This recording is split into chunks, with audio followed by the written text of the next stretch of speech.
Hello, Bronco fans and football fans alike. Welcome to Week 11 pregame between the Miami Dolphins and the Denver Broncos. I am your host, Bronco Bill, and this is Broncos Breakdown. Okay, let me get started by saying that Drew Lock's injury has not really materialized into where he's 100% healthy. We do know that he has bruised ribs. He also has a stressed muscle within the rib area. The practice on Wednesday, he was limited, and he's questionable for Sunday's game. That being said, if Drew Lock cannot go, then that means that Rippon's going to go. And Rippon's game against the Jets, he threw 3 interceptions, and even though the Broncos won the game, because the Jets defense is not all that good, the Broncos did survive that game and win. But Ripken did throw 3 interceptions that game. So that's a little concern because the Miami Dolphins are a much, much better team than the Jets. Obviously, the Jets have not won a game yet. And the Dolphins are 6-3. The Broncos are 3-6. What separates the Broncos from a lot of teams this year is the numbers. And so let me get into some of those numbers. The Dolphins are on a 5-game winning streak. In that streak, they've scored 158 points for an average of 31.6 points a game. They've given up 86 total points in those 5 games for an average of 17.2. Now, keep those 2 numbers in mind, okay? 31.6, the Dolphins are averaging scoring in the last 5. The Dolphins are averaging giving up 17.2 points a game. The Broncos are 2-3 in their last 5 games. In those games, they've only scored 104 total points for an average of 20.8 a game. But they've given up 156 points in those 5 games for an average of 31.2. Now let's go back to what Miami scores. Miami scored in the last 5 games 158.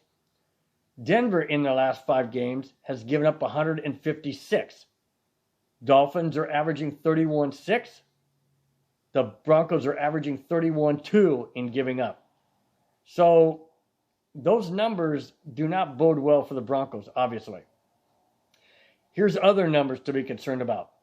The Dolphins are +5 in turnovers. The Broncos are a staggering -12. -12. That's unbelievable. Absolutely unbelievable. Drew Lock in those games is averaging an interception a game. He's averaging an interception a game. So maybe it's a good thing that Lock cannot start against the Dolphins. And I'll give you some other numbers as to the reason why. First off, Miami is ranked 9th on total offense and 5th on total defense. On the flip side, the Broncos are 28th on offense and 27th on defense.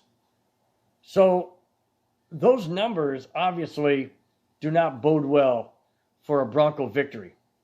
And what else is very alarming to me is the Dolphins average 40. I shouldn't say average. I should say the Dolphins blitz 40% of the time on defense.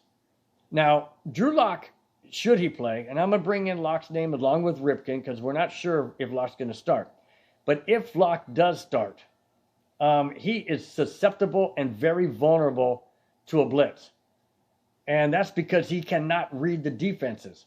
And he panics, and he goes to one read and one read only, and that usually turns into a turnover, or it turns into a sack, or a fumble, or a sack fumble.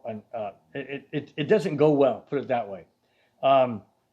Ripon, on the other hand, is much more mobile. He can read defenses. He can pick up the blitz. he looks to more than one receiver. He goes through his progressions.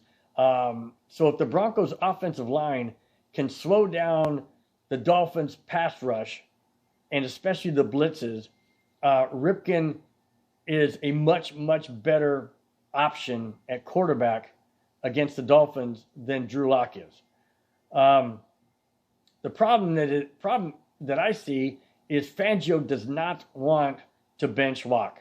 He doesn't want Lock to be out of the game. He wants him to play because Vic Fangio wants to evaluate and see what Drew Lock has for this entire year. What I say is, are we throwing away the season? Sure, we are 3-6. But what if we go on a 7-game winning streak and we end up 10-6? What if Ripken comes in there and just lights up the place, throws 3 or 4 touchdown passes, uses the clock well, doesn't make mistakes, doesn't throw interceptions, doesn't take unnecessary sacks, gets rid of the ball out of the pocket when he has to? What if Denver goes on a 7-game winning streak? Okay, maybe that's a little far-fetched. Let's say that Ripken wins this game against the Dolphins. And then next week, we play the Saints with an injured Drew Brees who won't be in the game. And let's say we win that game. Now all of a sudden we're 5-6. And Ripken's on a hot streak. And then Locke is ready to come back. Well, if Locke's ready to come back, you know what's going to happen. Vic Fangio is going to put Drew Lock back in the game. And there goes our season. I'm telling you guys, Drew Lock is not the answer. I'm not saying that Matt Ripken is either. But what I'm saying is Drew Lock is not the answer. With his happy feet, can't get his feet right. He is a one-read quarterback. He takes sacks unnecessarily, doesn't throw the ball away, doesn't read defenses correctly. How in heaven's name can Drew Lock be our franchise quarterback? So my whole thing is simply this. The Broncos need to open up the field. They need to make adjustments. What do they need to do to turn this game around? I say what they need to do is they need a spark, and that spark could be Matt Ripken. And the Broncos on paper are not supposed to win this game because of the numbers and the stats I gave you earlier. But if Ripken comes in and he can do things that Locke doesn't do, and then the offense starts opening up holes for Philip Lindsay and Melvin Gordon. We use Jerry Jeudy better. We use Noah Fant better. We open up the offense to things that Locke is not comfortable with and doesn't even seem to be able to grasp between his ears. I say the Broncos have a chance. But I don't know which quarterback's going to start. That hasn't been said yet, and it doesn't look like it's going to be announced until maybe Saturday afternoon. Could be as early as Sunday morning. Who knows? But at this point in time, Locke, to me, is not the answer. Matt Ripken is the answer because it's a change. It's a different scheme. It's a different quarterback. It's a different, not receivers, different reads, different game plan. Ripken provides a spark at quarterback like Lindsay provides a spark at the running back, just like Jerry Jeudy and Noah Fant.